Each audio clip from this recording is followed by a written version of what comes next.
All right, good morning, everybody. Welcome to today's webinar. My name is Jane Stevens. You will not see me or hear from me today because I'm super excited to introduce Sidekicks Media. So you have Hamid here on the call with us, as well as Alex. And Alex will be taking over and talking to you about having a social media marketing plan. If you don't have one, this is going to be super valuable. If you have one in place, I'm sure this will also be valuable in terms of, making sure that you do have the right things in place. So Alex, thanks so much for joining me today. Thanks so much, Jane. It's great to be here. I'll just get this started. Yeah, great. Right, so can everyone hear me okay? And you can see my screen, no problem? Absolutely. I see the screen, I see you, and I hear you great. So I think we should be good. I will. All good. Take it away, Alex. For that. Okay, so as Jane mentioned, I'm a social media expert. I was actually living in Vancouver for about 7 years, speaking of Vancouver. And I just moved back to Toronto here to start this little wing with Hamid here at Sidekicks, where basically my job is to go in and take control of people's social media accounts and basically grow their platforms, increasing their engagement and yada, yada, yada. So first thing I will say is that this is not a sales pitch. So that's the only time that you're going to hear this entire presentation about what I do. Everything else is going to be geared towards how you from home can set this up and run an effective social media marketing campaign to essentially take advantage of the times. Real estate marketing, like any marketing, the landscape changes, right? And, 20 years ago, it was largely print, word of mouth, traditional, so like bus shelter, benches, things like that. And it's changed a lot now more because this is where your audience is. Your audience is online, especially now during COVID, where people are online even more and more. And, in just good marketing practices, we want to go to where the audience is to take advantage of that medium and get as much exposure as we can. So, sorry, Alex, if I could just cut in, I just wanted to mention two things. One, for those of you who are here, there is a chat box that you can speak with me on the right side of your screen. So while Alex is talking, if you have any simple questions and you might want to interrupt, I'm happy to answer those questions. And second, I should have said this before Alex started talking. I apologize, I didn't. But for those of you who are not aware, Sidekicks Media is the in-house marketing company for Zolo. So we work directly out of the Zolo corporate office, and we work very closely with the agents one-on-one. So that's a little bit of background on Sidekicks as well. Thanks, Hamid. And yeah, thanks for bringing that up because I actually really encourage you to ask questions. We have up to an hour to do this. So I would like this to be as interactive as possible because I really want you to walk away from this with, an intimate understanding of what it is that you can do and essentially how to do it. So anyways, that's just a little introduction pitch and I'm just going to dive right into it. So the first thing that I run across with agents that are considering getting into social media or the main objection is why? Why do it? What's the purpose of it? Does it really work? Now, again, just going back to what I was saying earlier, it's about going where people are. And I just have a few stats here that just show so you have almost 4 billion people out of the world's population of 7.5 that have social media accounts. But not only that, but they're active, they're daily users. So it's, again, just a little bit of statistical evidence to show you that this is where people are and they're getting information from here. As on top of that, as you can see on the left side of the screen here, and I'll be throwing these statistics in here. All these statistics are from pretty highly reputable marketing agencies around the world. But over half of people say that they'd rather respond to a business or a service through a Facebook message than picking up the phone and calling. So again, that's a really useful piece of information because we can, basically determine from that, we want to make it as easy as possible for people to get in touch with us for generating leads and etc. So real estate, in my understanding, and I didn't mention this earlier, but I come from a pretty prominent real estate family. My parents work for Sotheby's and have been pretty high up in luxury real estate my entire life. So growing up as a kid, the dinner table conversation was about real estate pretty much 5, 6, 7 days a week, which as you can imagine might get tiring. But something that I heard over and over is about a real estate agent's sphere of influence. Now, many of you, I'm sure, are very familiar with this concept, but the sphere of influence, it comes down to who you know. Now, 65% or more of real estate deals and transactions come from your sphere of influence. Because, and I'll get into this a little bit more further along, but real estate is an emotional buy, right? It's a really serious transaction, potentially the biggest one that someone will ever make in their life. And they're not going to go to just anybody to do it. There has to be some element of trust. So the main, or one of the main purposes of social media and utilizing it is to expand that sphere of influence, to build your brand, to start building that loyalty and get people that consistently are engaging with you and becoming familiar with you, who you are, what you stand for, and what you can offer. So I thought I'd throw that in there. So social media saturation basically meaning when something is close to its maximum capacity. And as you can see here, over the last 5 or so years, the amount of time that people are spending online is continuing to grow. But it started to slow down a little bit, which I wouldn't suggest means that it's going to start to reverse, but it just basically means that, you know, people have so much free time in the day, for example. And it's starting to get to a point where, you know, people are spending a lot more and more and more and close to most of that free time online. So this is the best time as ever to really be capitalizing on, again, you know, those people that are there, the people that are there hungry for information, you know, because it's, as you can see, like this is the time, like it's pretty much evening out now. And yeah, so I mean, that's pretty straightforward to me. So a common confusion or misconception that I've run into many times doing what I do is that a lot of people think that, well, social media is a young person's game. It's like only young people are using it. You know, my clients are generally older clients or seniors that are looking to downsize or et cetera, whatever it may be. But that's just simply not the case. I mean, although yes, a lot of young people and, you know, a higher percentage of millennials are using it and Gen Zers and all that, you still have, if you look here, you know, on Facebook, for example, you know, 5.5% of the people that are using it are 45 to 54, you know, and that's men and women. So that's actually 10%. And when you take that to 3.6 billion people, 10% is like hundreds of millions of people that are in that range that are using it. And it continues to grow. So I wanted to throw this in here to try and dispel the misconception that, you know, well, my clients aren't in this age group, they don't go on. It's just not true. More and more people from older generations are starting to get onto this bandwagon and spend more and more time on there. So yeah, it's pretty straightforward there. So sales funnels, again, I'm sure it's a familiar concept to a lot of you or all of you, but social media has its own distinct sales funnel. And the way that it basically works is it starts with exposure. So exposure means that I'm on Instagram or I'm on Facebook and I see something posted by you for the first time. So I'm now exposed to you as a brand. And usually, okay, that's great. I go on my day and I don't give it a second thought. And this is where multiple exposure, which I'm going to talk about in the next slide a little bit, really comes into play, because the next time that they see you or the next couple of times that they see you, it's going to go into that discovery phase where they're actually going to start to be a little bit curious and be like, oh, I've seen these guys before. What's this all about? And they're going to stop. It's about, you know, being stop worthy essentially. And they're going to stop and they might listen to something that you're saying or a piece of what you're saying. And then the next time they come into contact with your content, they're actually going to start considering you as a viable option. So as you can see, like it all comes down to touch points, which I'm going to talk a lot more extensively about actually, I think in the next slide.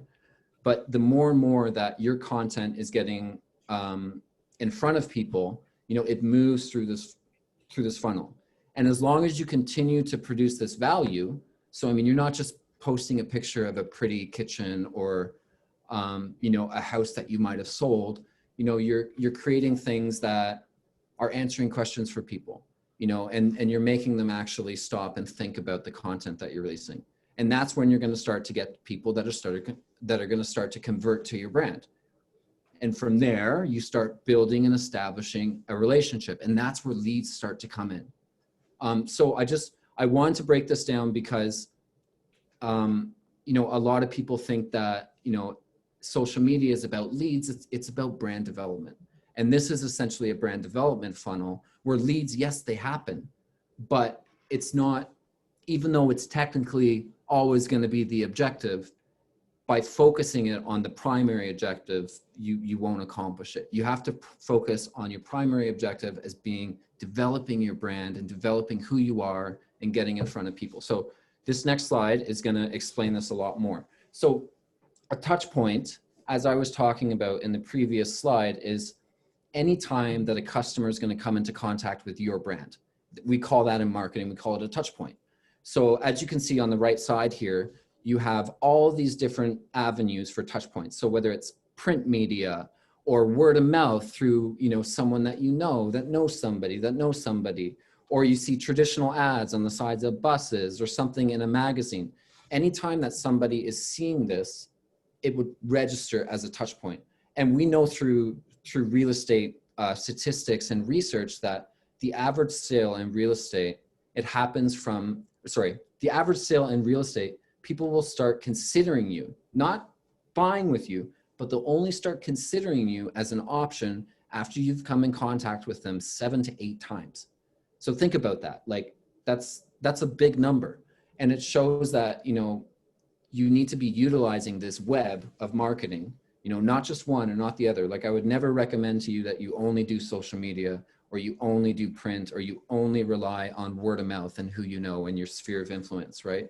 Because this is, again, moving backwards. It's all about linking that sphere of influence together and then reaping the benefits from it. So another thing that's really important I want to bring up, and I have this statistic here, but you remember at the beginning of the presentation, I was talking to you about how the marketing landscape has changed quite a bit. Well, this is just a showcase of that. Nowadays, when people are looking for new agents, so for example, like those people that don't necessarily have a family member that's in real estate, or they don't have a strong recommendation for someone, and they're going out there and they're prospecting different agents or brokerages to list their property or to buy a new property, almost 90% of that search starts online. So I really wanted to hammer down the importance of having that online presence, on having that website, that social media footprint, because it's where people are going, and you want to make sure that you have a presence there. So I mentioned to you a little bit earlier about leads, but this is just another way to break it down for anybody that it might have not resonated with. But it's about attraction, engagement, and then nurturing, and then converting. So in marketing, we have something called AMR strategy. So AMR stands for acquisition, which is bringing in new clients or new connections. Maximization, which is maximizing or nurturing, as this diagram says, their experience while they're with your company. And through that maximization and engagement of that customer experience, you build brand loyalty, which basically closes the back door, or the R, which is retention, retaining clients. So a lot of real estate is playing the long game. Yes, we can get lucky and we can have those short turnover clients, but I can tell you from my own experience with my parents, a lot of people that they're selling houses for now are people that they bought a house for 20 years ago. And they maintain those relationships. And now what they're doing is they're continuing to turn over that business by maintaining that relationship and maintaining that brand loyalty. Those people are now coming back to them when they're getting older and they decide they want to downsize. So the reason why I'm bringing this up is because social media and digital marketing in general, but social media specifically, is a really effective tool for maintaining that relationship. For people that whether you went to school with them or you know them from a friend or it was a previous client, it's a good way that they can kind of keep checking in on your life, know that you're still active, you're still in the game, and at the same time, you're providing value to them. So I hope that makes sense. Maybe I'll stop. I can't see the comment box, but does anyone have any questions or anything that you want me to specify before I get into the next part? I don't see anybody's commented anything yet, but maybe we can leave the table open for somebody to ask if they even want to turn their mic on momentarily. Yeah, sure. Anybody? And I apologize if I'm talking too fast. I get excited about this stuff, so it's hard to. All right. It's all good. I guess that's a no. I think we can get going on to the next section. So that first part was really highly focused on strategy and why it's important. And again, like a big objection that I get in my own business is that a lot of people don't understand the need for it, or they think that, you know, it's a phase. Or let me tell you this, it's not a phase. It's not going anywhere, and it's still really new. When you look at this grand span of things, you know, social media at the level that it's on has really only been around for 10 or 12 years. And look at TV marketing or radio marketing, like those are like 80 years old, right? And some of them are still going strong. But my point is that this is the future. And if you have the mentality, well, oh, I feel like I missed the bus on it, or whatever the term is, I'm telling you, you haven't. It's not too late to start. You would still be ahead of the game if you started tomorrow. Not only that, Alex, I think a Yeah. couple important key points to mention here is one, and I think this is first and foremost, is it's better to not have anything right now than to have something crummy or something Yeah. that's not presentable, because it really boils down to when Alex was talking earlier, that people will go online to search and look you up. When they go on and they see on Instagram with 6 followers and 2 posts, it shows that you're not really active, and it doesn't present well or look good for your reputation. Whereas if they go online and they don't see anything, they'll move on to the next method of finding out who you are or how they can get information of you. But that first impression is very important. So the last 6 or 7 slides that Alex talked about, like he said, is strategy. How do you make it the best possible version of what it is you're trying to do? And then the second thing I was going to mention is, you guys have to consider this. I know, although real estate is unlike any other industry, it is still a service industry. And like every other service industry, you have to remember, when was the last time you wanted to go to a restaurant, possibly? And before you went on Google, or you went on Instagram or Facebook, or whatever the platform may have been that you used, but you looked that restaurant up and you based your decision solely on 2 things: what their images of their food looked like, and what the reviews of the restaurant were.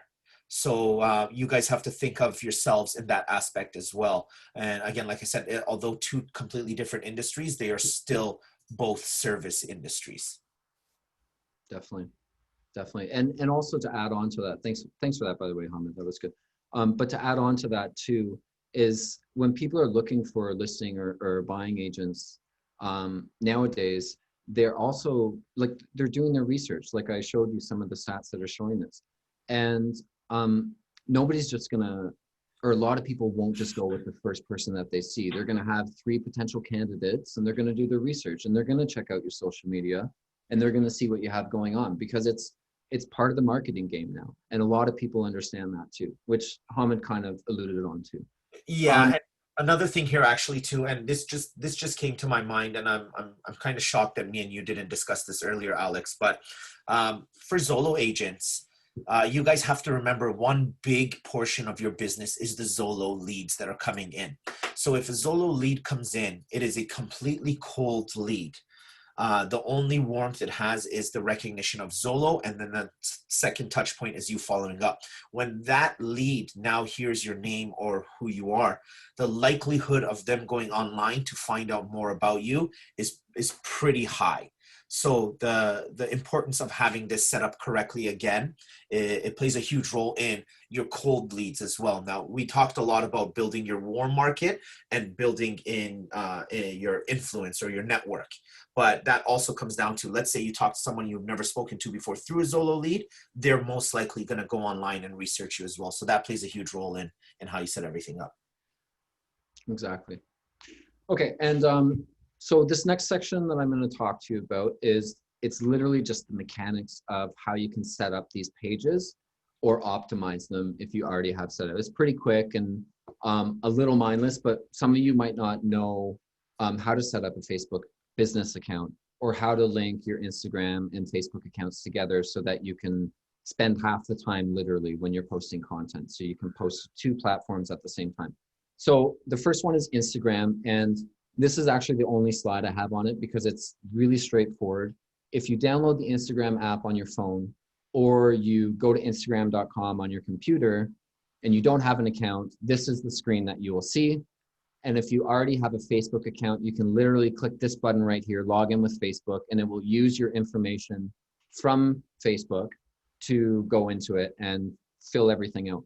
And then from there, it's filling in your personal bio, which should be current, relevant, describe who you are and what you do a little bit. And again, it's more about forming that personality. So try not to sell too hard in the bios. I mean, feel free to showcase your accomplishments. That's great. But, you know, list with me now, check me out to buy, but, you know, like something like that, like you kind of want to tone it down a little bit, because again, you want people to, you know, have that element or that aspect of curiosity to want to get to know you a little bit more. And you don't want to, you know, straight arm them too hard at the beginning. So this is Instagram. Instagram's pretty easy. If you have any questions, I'll provide Jane with my email after this, and feel free to reach out to me. I'd be happy to answer any of your questions that you have. So the next one is your business profile. And this is a little bit more complex, but it's still pretty straightforward. So what I've done is I've broken it down into steps.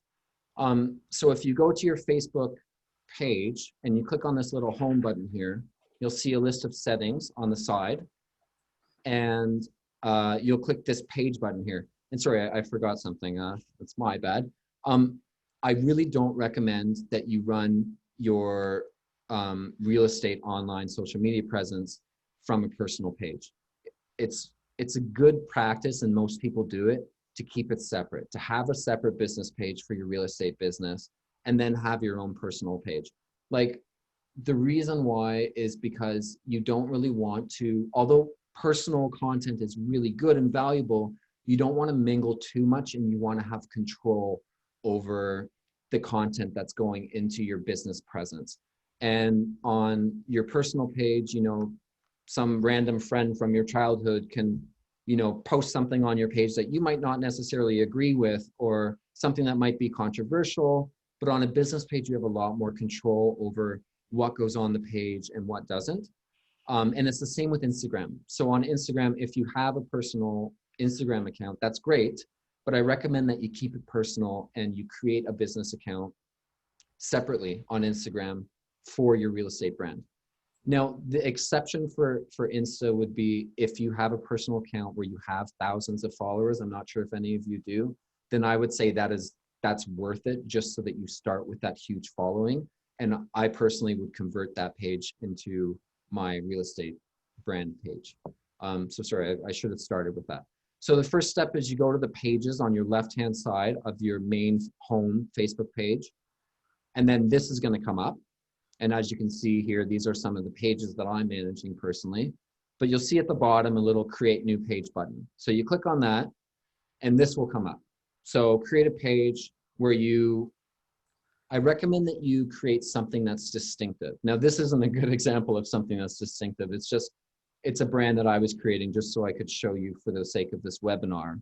But if your name is Joe Black, I mean, you could be like Joe Black Real Estate Toronto, or something that, you know, says what you do and who you are. It doesn't need to be super creative. In fact, I would actually recommend that you don't get too creative with it, because you're going to lose that distinction of who you are and what you do. So the next thing is there's categories, and there's a bunch of different ones. You can set it up by preference, but you can be real estate agent. Your category can just be real estate. listing agent. Like there's a bunch of different categories. If you check this out, you can see which one you resonate with the most and select that. For the purpose of this, I just picked real estate agent. And then there's a description. So for this, I put real estate can be a scary topic for some, but it doesn't have to be. I utilize decades of experience in the industry to deliver a highly esteemed service personalized to your needs. Contact me today and let's start a dialogue.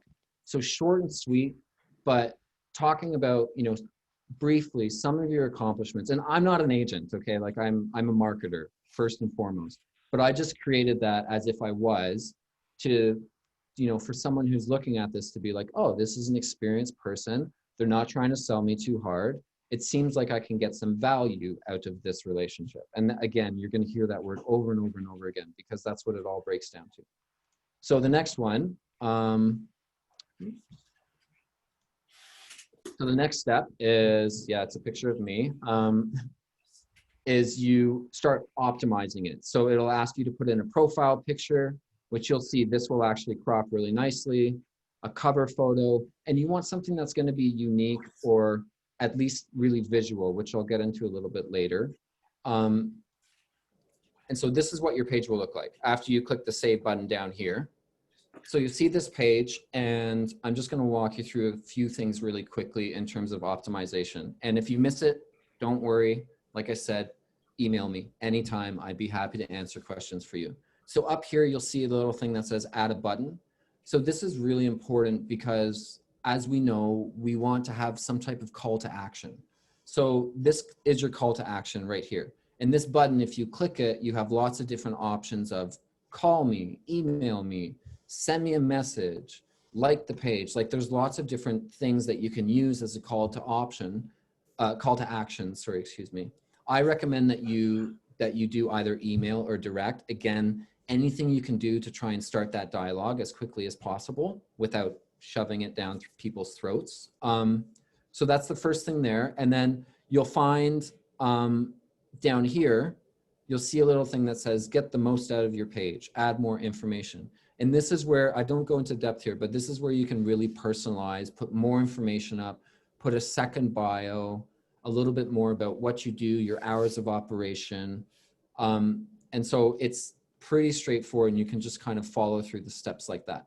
So I hope that shows everyone the basics of that. So the final step is, like I mentioned before, Facebook, which owns Instagram, they bought them out a couple years ago, has a tool in it where you can link together your platforms. Now, this is really useful, which you'll see a little bit more down the road, but I'm going to recommend that you post at least 5 times a week.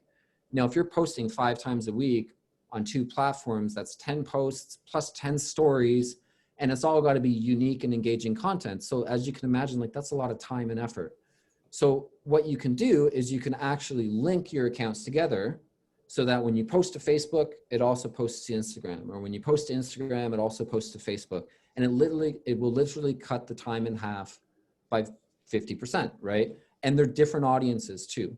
Facebook, if you remember the chart that I showed you earlier, Facebook does have generally a bit of an older audience, whereas Instagram has a bit of a younger audience. Now you'll find both demographics on both platforms, but the trends are older Facebook, younger Insta. So it's important that you're getting your content on both of these platforms so that you're getting your maximum reach.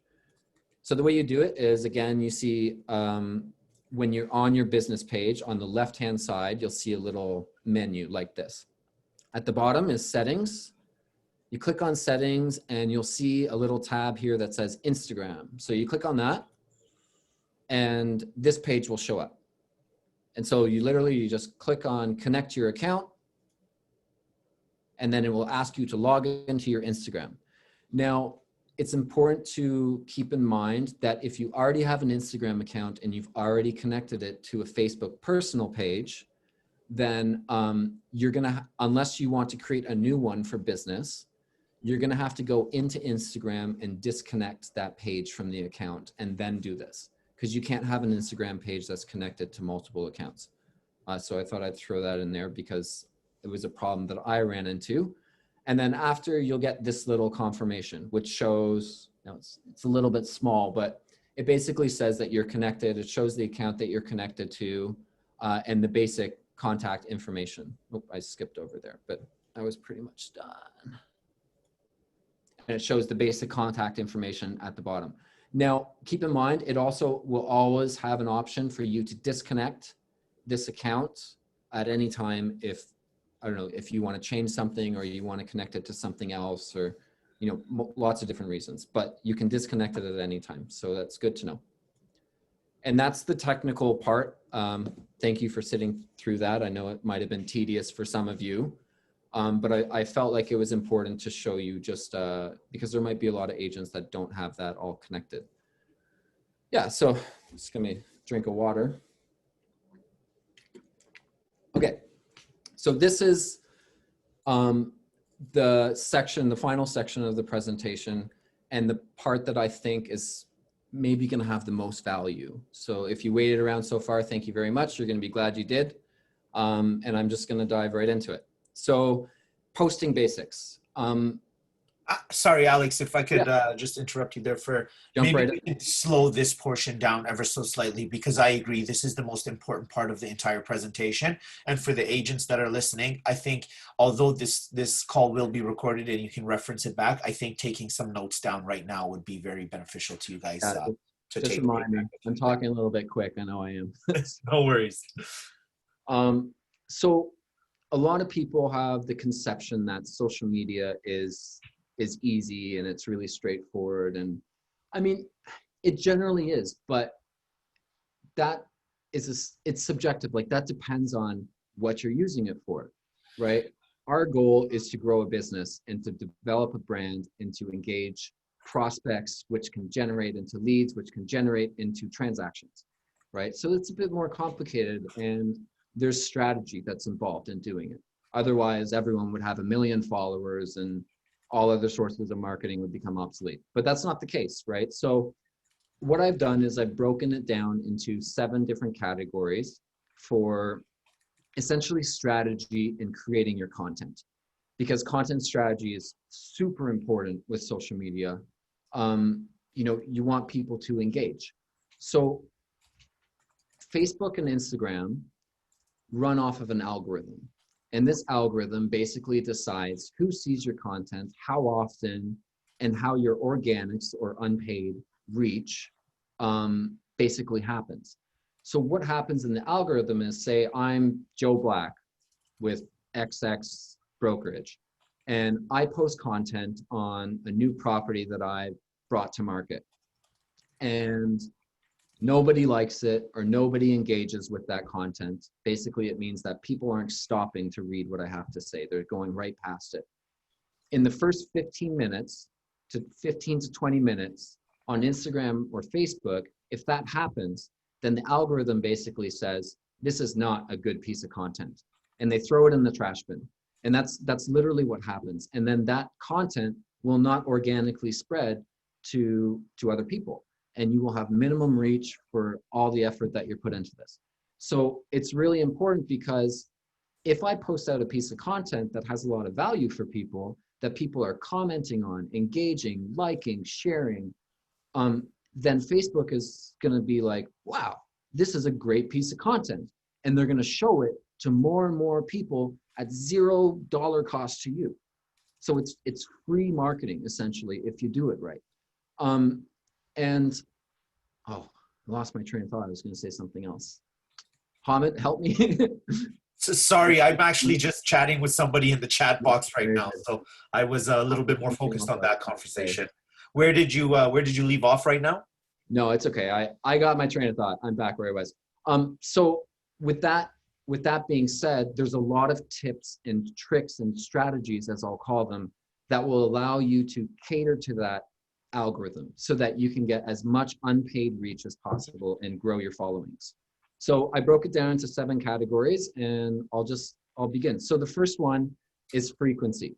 And frequency has to do with how often you're posting. It's as simple as that. It's how many times do you post on each platform every week. So I recommend that you should be posting at least 5 times in your main feed. Okay, we're going to get to stories later, but you should be posting at least 5 times in your main feed a week. So your main feed, if you don't know what that is, your main feed is basically on Instagram, it's the grid square that you see. So hold on.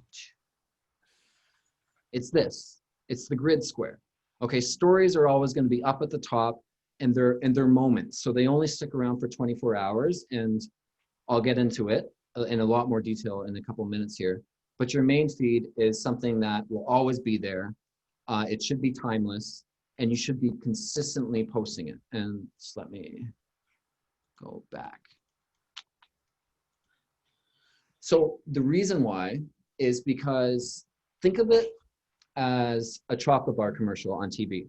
So I mean, when these happen, I know a lot of people don't watch TV anymore, but when you're watching a show and you see a commercial for Caramel, the chocolate bar, for example, it has to do with that exposure. Okay, you've been exposed to the product now, and then you see 10 other commercials and you forget about it.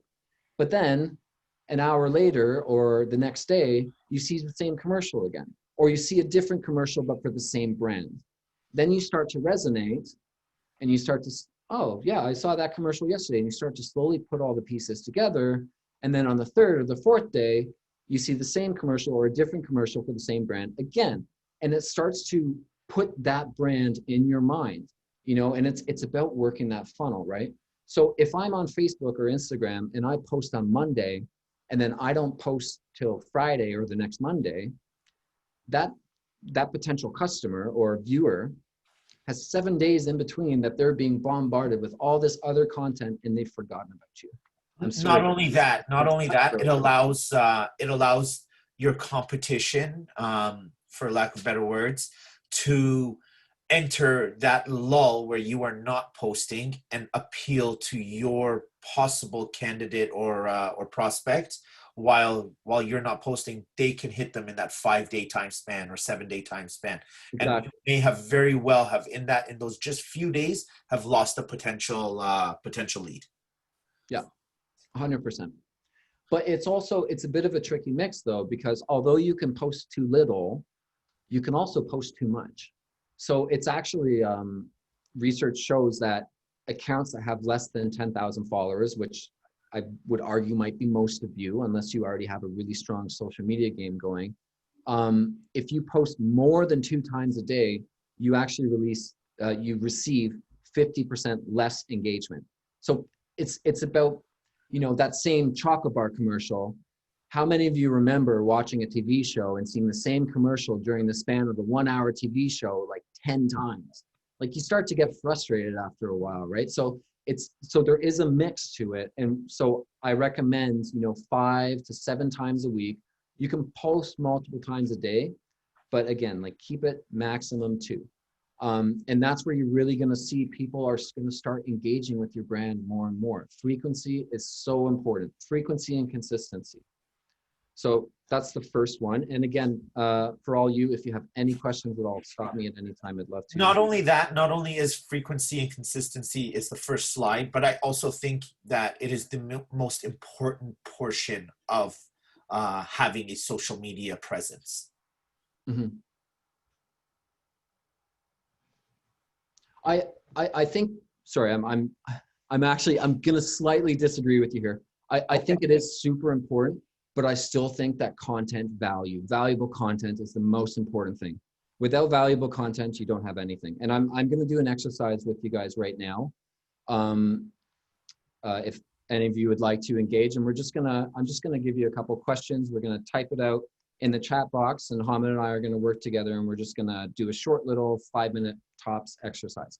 So when you're delivering value for a customer, you need to ask yourself, what problem are you solving for them, right? Value in marketing is you're solving people's problems. Whether they're big or small, people still have problems or concerns, and you're providing answers for it. And that's essentially, how you are delivering value. I mean, yes, there's also the subcategory of you're developing things that fit into their interests and whatever. But when it comes to the long game and delivering leads, you want to be solving problems for people with your content. So with that being said, let's now again, as I've mentioned, I'm not a real estate agent, so feel free to correct me at any time, but let's break potential buyers down into 4 categories. So you have first-time buyers, you have lateral buyers, or people that are buying similar equity size homes, but they might be switching a neighborhood or moving to a city for a job or something like that. You have downsizers, which is pretty straightforward, people that want to sell their property and move into something smaller. So maybe older people who are, the kids have moved out, or someone who has changed careers that might be a little bit less lucrative. And then you have upsizers, which is, again, pretty straightforward, people that are starting families, they've gone promotions. And you'll see a trend here is that all of those situations that I just named to you are accompanied by a major thing, a major change in someone's life. And when you look at real estate transactions as a whole, I would argue this isn't a statistic, but it's a feeling, which sometimes can be just as powerful. But I would argue that at least 90% of real estate transactions are accompanied by a major life change that somebody is experiencing. So my question for you is, let's just take a couple minutes and let's break down each of these categories. If I can get you to type in the box here, which I don't have on my screen, but Hamid will speak out the answers. What's a major concern of a first-time buyer? What's a major concern of somebody who's laterally buying? What's a major concern of a downsizer and an upsizer?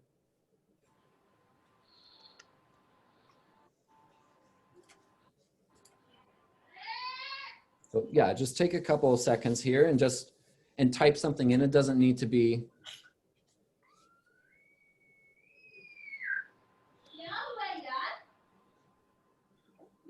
Yeah, that's a good one. I think Jane just mentioned that. What's the process for first-time buyers? First-time buyers. All right, so while people are writing answers to the other questions, I'm going to take this one.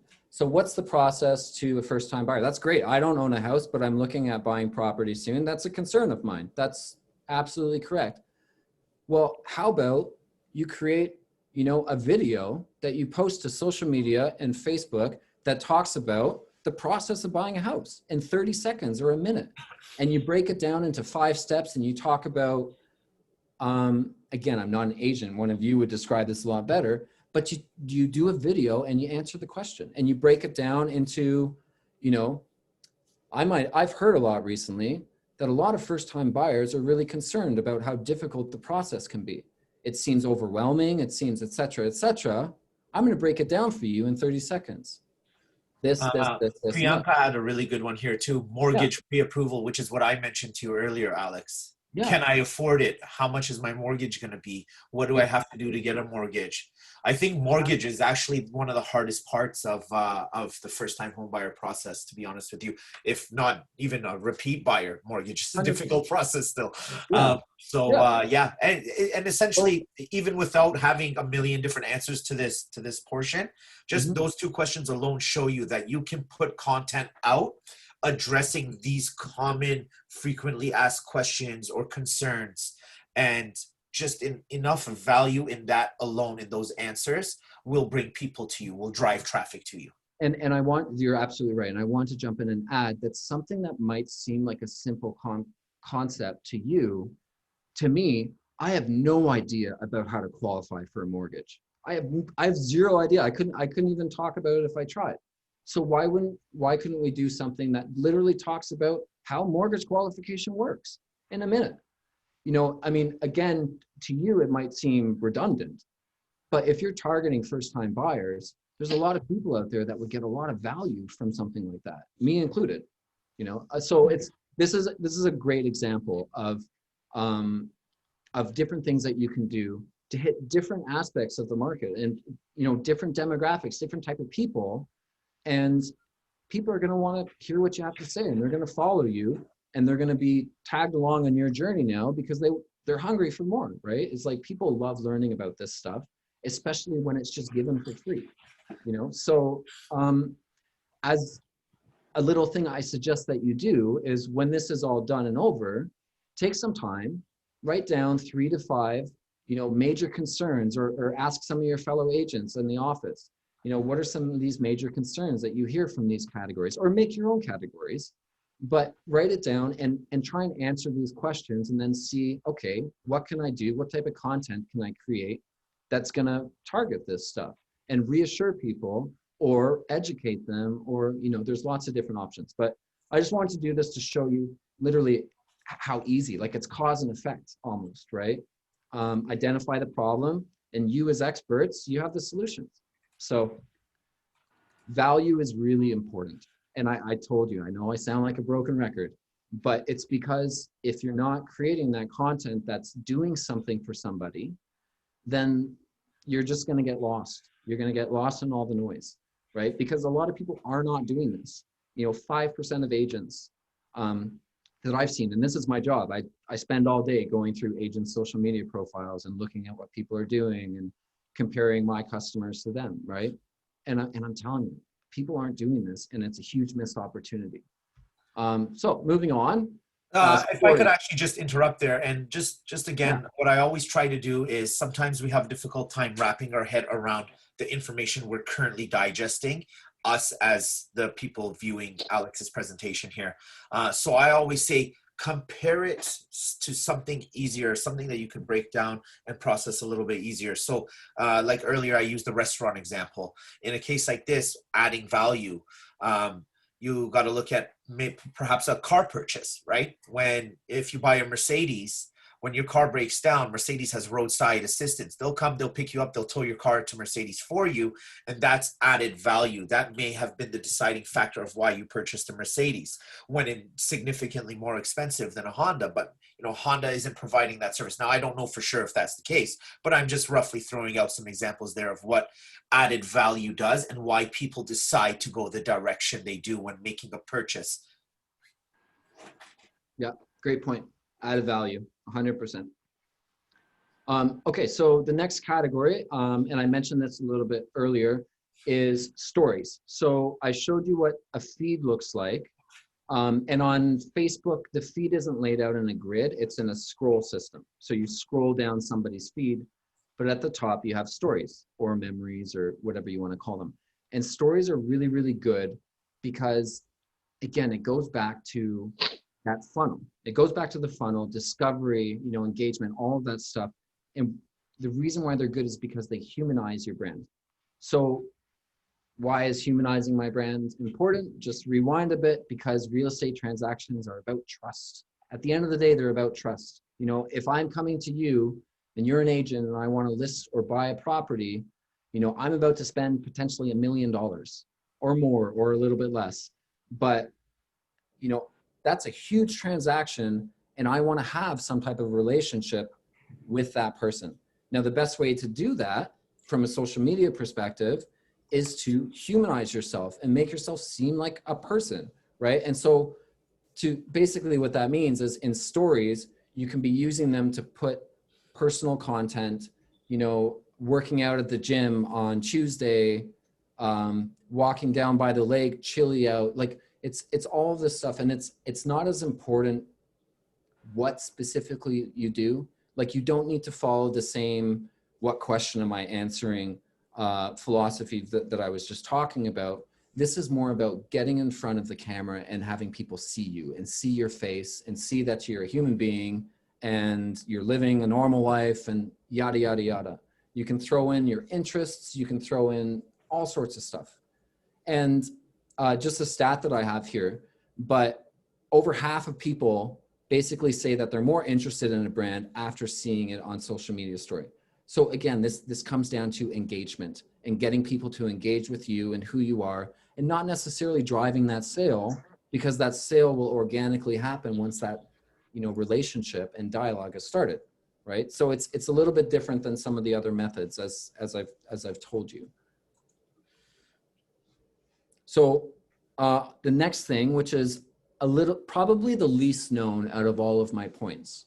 So it's interesting, tune in, but Facebook and Instagram Live. So both Facebook and Instagram have an option where you can post live videos. And a live video is exactly what it sounds like. You turn on your phone, you click the live video button, and you record a video, a selfie, like on the screen here, and it will broadcast to everybody who's following you that you're going live, right? And this is a great opportunity to talk about some of the stuff that I was talking about earlier about, you know, I'm going to be doing a live video about how to prepare your house for the fall market or the spring market, how to get the most value out of your house, like, you know, things you can do to prepare for the winter. Like, there's lots of different things. There's so much, like a huge, super vast amount of content that you can talk about that people are going to be engaged with. And what you can do is, if you have email lists or even on your social media, you can announce that you're going to be going live and talking about stuff ahead of time, and you get larger followings, right? And something like this it's a newer feature. It's not that new, but it's a newer feature to Facebook and Instagram, which the algorithm rewards like crazy.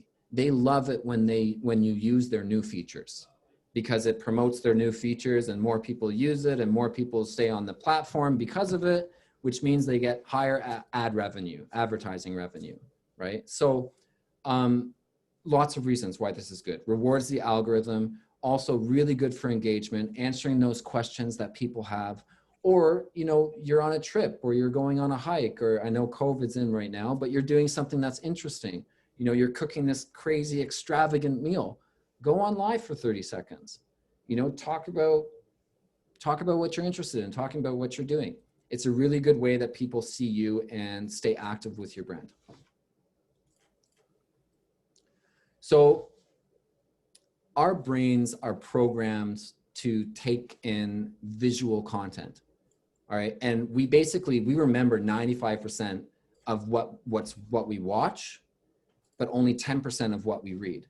So kind of unrelated, but if you go to a website, have any of you ever gone to a website and you click on, you know, something and you're reading about it and there's a giant block of text? Well, if you have Google Analytics or any way that you can measure that, I guarantee you that 2% of people are actually reading that. So when you're creating this information, you have to be really careful for how you display it. And again, going back into the algorithm, Google rewards video content because it keeps people on the platform longer. You know, someone will spend more time on a piece of video content because they're watching the video than they will reading something, right? And Facebook's like, yeah, ad revenue, great. So keep that in mind. I recommend that you're doing at least 2 a week across both platforms, because people like to see you in front of the camera, you know. And so something that I've gotten from some of my clients actually quite frequently is, oh, but I don't look good on camera, or I don't, you know, I'm not good at talking, I get camera shy, or my hair's not right, or this isn't right, or just all of these reasons why they don't want to get in front of a camera and do this essentially. And I say, scrap it, don't worry about it, because at the end of the day, the 10% maybe of people that actually care about that stuff aren't people that you're targeting anyways. The 90% of people, they want to see you and they want to see what you have to say.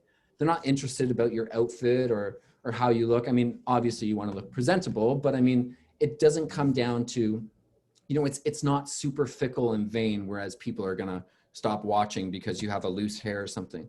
They watch your videos because they want to hear what you have to say at the end of the day. That's what it is. And so again, about those touch points and that brand recognition, you know, the bus stop sign is the best example.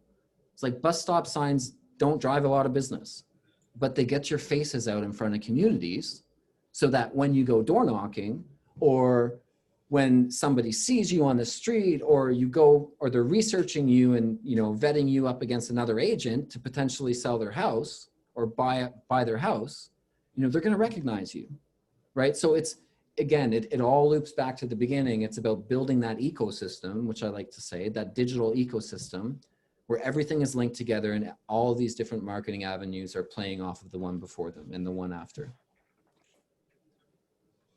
So similar to post frequency, and I'm almost done here for those of you who might be itching in your seats, but similar to post frequency, it's also really important when you're posting.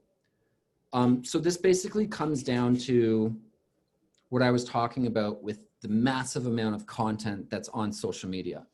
So I'm not sure if you saw, I didn't talk about it, but I had a post earlier that basically said 300 million stories are released every single day. 300 million. So how do I get noticed in that is probably your first question. Like 300 million, like that's a lot of noise, right? And there's even more posts that are done. Well, the best way that you can do that is by posting at the right times. Because think about it. So taking Instagram here, for example. So 1 p.m. is a peak time for Instagram, which I'll explain why in a second here. But if I'm posting at 6 p.m. or 4 p.m., sorry, let me rephrase that. 9 p.m. is a peak time, is one of the peak times, late at night. If I'm posting at 4 p.m. or 3 p.m., then I have 5 or 6 hours between when I posted and when is a peak time. It's not saying that nobody's on during these times, but this is when you have the most people that are on and the most people that are engaging with content. So my piece of content that I posted now has 5 or 6 hours to work its way down the news feed, all the way down to the bottom, so that if I'm on and I log on to Instagram for 6 minutes, which is the average amount of time that anyone spends on Instagram at any given time, right? I'm not going to have time to scroll all the way down to the bottom of my feed and see your post. Essentially, it's going to get lost. So it's really important to take a screenshot of this or write it down. But these times are really, really important. You want to make sure that you're posting when people are active. So I'm going to talk about why people are active too really quickly. So with Facebook, a lot of people are on Facebook at work. I mean, I guess I guess managers don't really like that, but it's true. I mean, a lot of people are on Facebook at work. It's something that you can easily have open in your web browser. You can go back and forth, you have a little break. You can look at different pages and things like that. So if you look, the peak times are right when people first start working, 9 to 10, the hour before people stop working, and on the lunch break. So those are peak times. I don't recommend that you post at 10 p.m. at night because it's going to get lost. For Instagram, it's a little bit different because Instagram is mainly a mobile platform. Most people are on their phones when they're on Instagram. And how many employers like their employees to have their phones out during work? The answer is probably 0, unless you're me and you do social media marketing off your phone. So, and the numbers reflect that. If you look early in the morning, when people wake up or on their way to work, late at night before people go to bed, and on their lunch break. There's very little engagement on Instagram that happens during work hours. So if you post something at 1 in the afternoon, it's going to get lost. People aren't going to see it, and your engagement rates are going to go way, way down. And then LinkedIn, oops, sorry about that. And then LinkedIn, the final one, is largely a lunchtime thing. Now, it doesn't say this here, but there is a little bit more around 5 to 6 after work. But if you think about the reason is, if your employer sees you on LinkedIn in the middle of your shift, they're going to think that you're looking for a new job, right? Because it's largely business, right? So keep that in mind. Lunch after work. And also, I really highly recommend that you get a LinkedIn page going, a business page specifically. Sorry, I'll cut in there for a Yeah. second. We just recently set up Sidekicks or my LinkedIn page, me and Alex. So not only is Alex doing stuff for our clients, he's also doing stuff personally for us in-house. And we've had in a short time frame that we've been on LinkedIn, we've had a great success at driving new business in through the doors. Yep, it works. It really does. Just all these different avenues just to get your name out there in front of as many people as possible. Okay, so yeah. Okay, so final page. Thank you for being so patient. So page aesthetics, really, really, really, really important. A lot of people, when they're sorry, I'm just gonna cut in here, Alex. These are both pages that we manage right now, me and Alex. So these aesthetics have been put into place by us. Yeah, these I'll get to that, but yeah, these are pages that we currently do, and I left the names off the top. I mean, some of you might recognize the agents, but we'll just keep it semi-anonymous. But as you can see, 2 completely different layouts. The one on the right is what I like to call a grid layout. Okay, so you have a template, an image, template image. And then the other one, it just has a really consistent branding look. And that's essentially what I'm going to get into with this is it's important that no matter what you do, even if you just want to do all images and you don't maybe have the design skills to do templates or something like that, that you stick to a specific look, because it has to do with that brand familiarity. It's like if you're posting all of this stuff that has completely different trends or categories or looks or styles, then you're not going to have that consistent image that's going to resonate with people's brains. When I post something like this, and I wish I could zoom in, I'm sorry I can't, but when I post something like this, people are instantly going to be like, I know that brokerage, or I know that agent. And it's going to help with that familiarity and building that engagement and whatnot. So I mentioned categories, and this is something I really highly recommend is when you decide to start your social media or optimize it if you've already started, pick 5 or 6 different categories of topics that you want to kind of operate with and go from there. Because it's good if you can you don't want your focus to be too narrow, but you don't want to be talking about everything under the sun. So, and I'll give you an example of that. So one category would obviously be new listings. As you can see here, just listed. New listings. You want to be marketing the new listings that you have coming out. Of course you do, because people see that you're busy. It's the same principle with down here, if you can see in the bottom right, just sold. Properties that you're sold or just purchased, if you're acting as a buying agent, which I know at Zolo you do a little bit more often, this is good because people see the testimonial of you being busy.